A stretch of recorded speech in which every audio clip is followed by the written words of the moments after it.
প্রসেনজিৎ চট্টোপাধ্যায় প্রবীর রায়চৌধুরী হিসেবে আবারও ফিরছেন পোদ্দারকে নিয়ে এই বছর পুজোতে।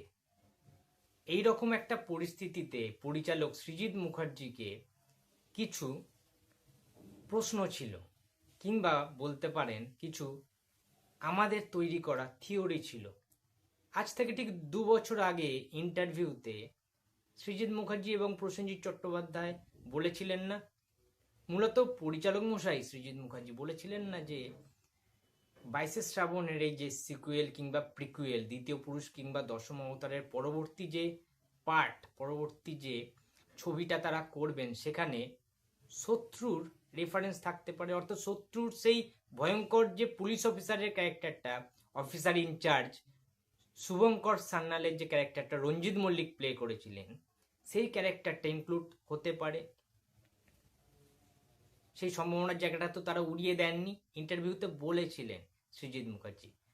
এবং চিরঞ্জিত চক্রবর্তীর যে ক্যারেক্টারটা, অর্থাৎ এএসআই অলোক চক্রবর্তী, হ্যাঁ চিরঞ্জিত চক্রবর্তীর রোলটা খুব ছোট ছিল, মানছি, অ্যাসিস্ট্যান্ট হিসাবে ছিল, কিন্তু ওখানে মেন লিডে ছিলেন রঞ্জিত মল্লিক, শুভঙ্কর সান্যালের মতো একদম দাপুটে, অনেস্ট, মারকুটে পুলিশ অফিসার। সুতরাং এই যে গল্পটা, এবং সেখানে প্রসেনজিৎ চরিত্রটাই বাদ দিচ্ছি, শত্রুতে প্রসেনজিৎ চট্টোপাধ্যায় ছিলেন একজন এমএলএ ছেলে, তারও একটা ছোট ক্যারেক্টার, তাকে রঞ্জিত মল্লিক বেদরক পিটিয়েছিল টোন করার অপরাধে, অর্থাৎ মহুয়াকে টোন করেছিল। মহুয়া নামের একজন বিখ্যাত অভিনেত্রী ছিল, তোমরা সেটা সবাই জানো, মহুয়া রায়চৌধুরী। তো সেটা আমি বাদ দিচ্ছি সেই ক্যারেক্টারটা, কিন্তু তাদের ওই দুটো পুলিশ অফিসারের ক্যারেক্টার কি, অর্থাৎ রঞ্জিত মল্লিকের ক্যারেক্টারটা শুভঙ্কর সান্যাল এবং চিরঞ্জিত চক্রবর্তীর ওই অলোক চক্রবর্তীর যে ক্যারেক্টারটা, সেই দুটো ক্যারেক্টারকে যদি আনা যায় এই 22শে শ্রাবণের এই কিংবা দশম অবতারের সিকুয়েলে আর কি, তাহলে জিনিসটা কেমন হয়। এবং আরো একটা জিনিস, এখানে অবশ্যই এটা কব ইউনিভার্সই একটা হবে, একটা কব টাইপের। এবং এই যে দশম অবতারের যে এই যে প্রবীর রায়চৌধুরী, প্রবীর স্যার যাকে আমরা বলছি, তাকে তো আমরা ইউনিফর্মে খুব একটা দেখতেই পাইনি হিসাব মতো। 22শে শ্রাবণেই যা দেখতে পেয়েছিলাম কিছুটা অংশ ইউনিফর্ম পরিহিত সেই প্রবীর স্যারকে।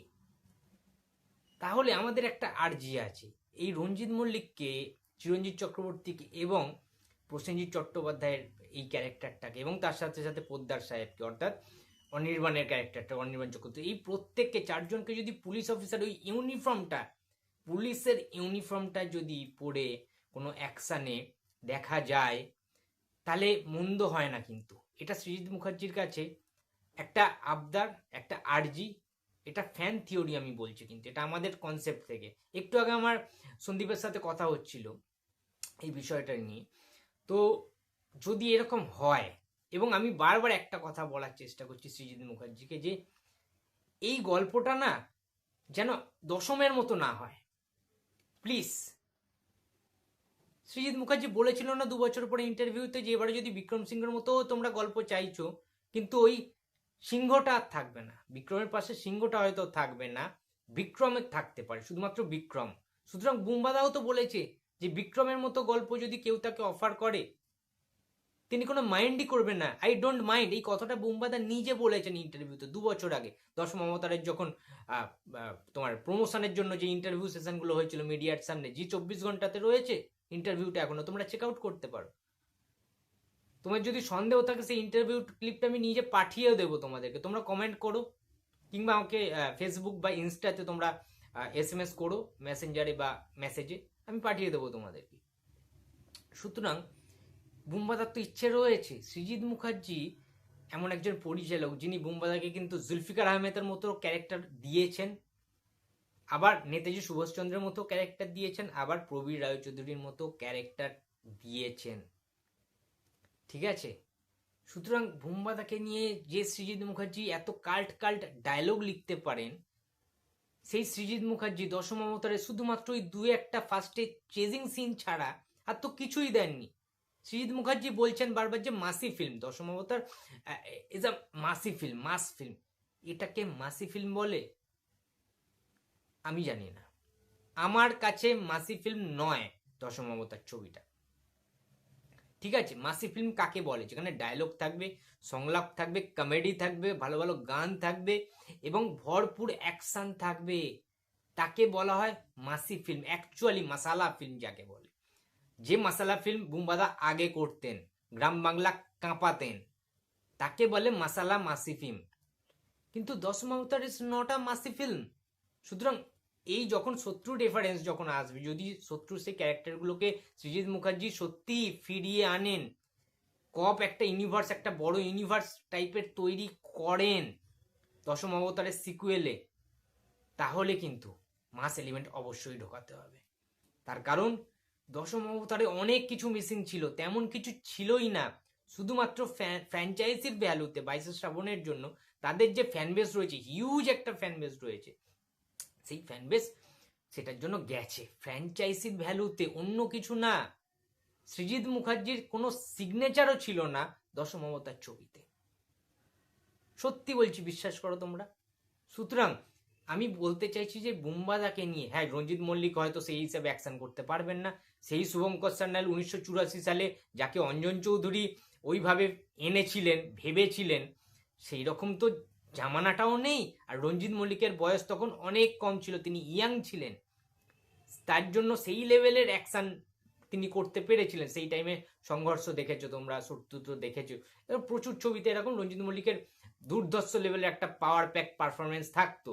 রঞ্জিত মল্লিক এমন একজন অভিনেতা যার নামটা থাকা মানেই সিনেমা হিট করে যেত, হাউসফুল। ঠিক আছে, এবং বুম্বাদার সাথে রঞ্জিত মল্লিকের যে কত কত ছবি রয়েছে তার কোনো আইডিয়া নেই, সবকটা ছবি সুপার হিট ব্লকবাস্টার। সুতরাং যদি তাকে আনা যায়, এবং রঞ্জিত মল্লিককে দিয়ে যেহেতু ফাইট করাবে না, সেহেতু প্রসেনজিৎকে দিয়ে তো ফাইট করাতেই পারেন সৃজিত মুখার্জি। ঠিক আছে, রঞ্জিত মল্লিক চিরঞ্জিত চক্রবর্তীকে সামনে রেখে প্রসেনজিৎ এবং আমাদের অনির্বাণকে দিয়ে যদি ফাইট সিকোয়েন্স করানো যায় কিছু, সেই রকম আইডিয়া, সেই রকম গল্প যদি হয়, ধারালো একটা জোরদার একটা কিন্তু গল্প দিতে হবে, যেখানে ভিলেন টিলেনও বেশ স্ট্রং থাকবে। হ্যাঁ থ্রিলার হোক না, চাপ কি, থ্রিলার গল্পে কি, মার্ডার মিস্ট্রি গল্পে কি অ্যাকশন থাকে না নাকি? থাকতেই পারে অ্যাকশন। সেইভাবে ভাবতে হবে, সেইভাবে করতে হবে গল্পটাকে, যেন বোরিং ফিল না হয়।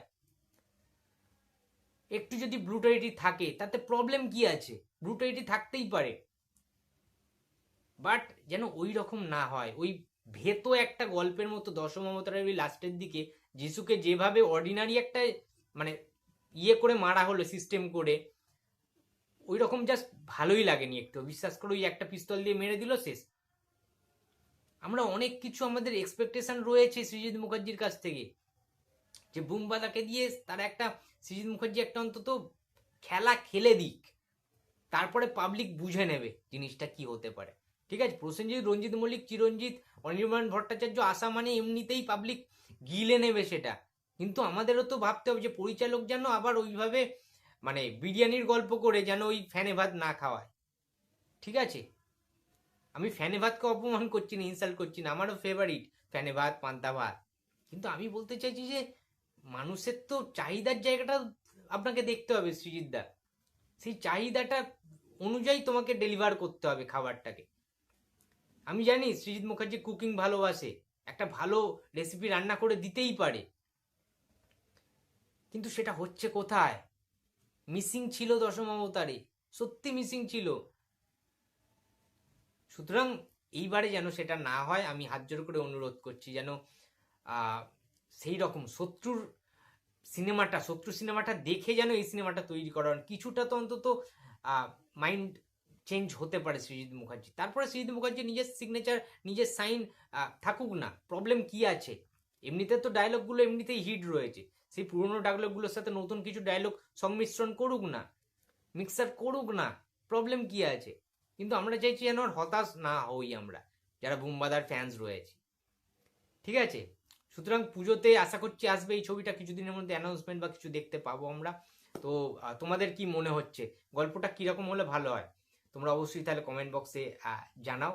কারণ বুম্বাদাকে দেখো, পুলিশ অফিসের চরিত্রে আমরা অনেকবার দেখে নিয়েছি, রঞ্জিত মল্লিককেও যেমন অনেকবার দেখেছি, প্রসেনজিৎকেও তেমনি অনেকবার দেখেছি, সেটা প্রতিবাদ সিনেমা, ইনক্লাব সিনেমা, বিক্রম সিংহ সিনেমা, ঠিক আছে, আক্রোশ সিনেমা যেটা ভিক্টর ব্যানার্জির সাথে ছিল, এরকম প্রচুর ছবি রয়েছে কিন্তু যে বুম্বাদা পুলিশ অফিসারের রোলে প্লে করেছেন।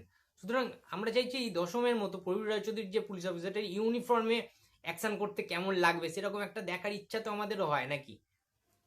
বারবার কেন ইউনিফর্ম উইদাউট ইউনিফর্মে থাকবেন, আনড্রেসে কেন থাকবেন? সুতরাং অনেক কিছু চাহিদা রয়েছে, সেই চাহিদাগুলো জানি না সৃজিত মুখার্জি কতটা মেটাতে পারবেন আমাদেরকে। তো তোমাদের কি মনে হচ্ছে কিরকম গল্প হলে বেস্ট হয়, তোমরা কমেন্টে অবশ্যই তোমাদের মতামতটা রেখো, আমি অবশ্যই পড়ার চেষ্টা করব। দেখা হচ্ছে, তো ভিডিওটি যদি ভালো লাগে তো প্লিজ লাইক করো, কমেন্ট করো, শেয়ার করতে ভুলো না। যদি চ্যানেলে নতুন হয়ে থাকো তো প্লিজ সাবস্ক্রাইব মাই চ্যানেল। দেখা হচ্ছে পরের কোনো ভিডিওতে। তো টাটা।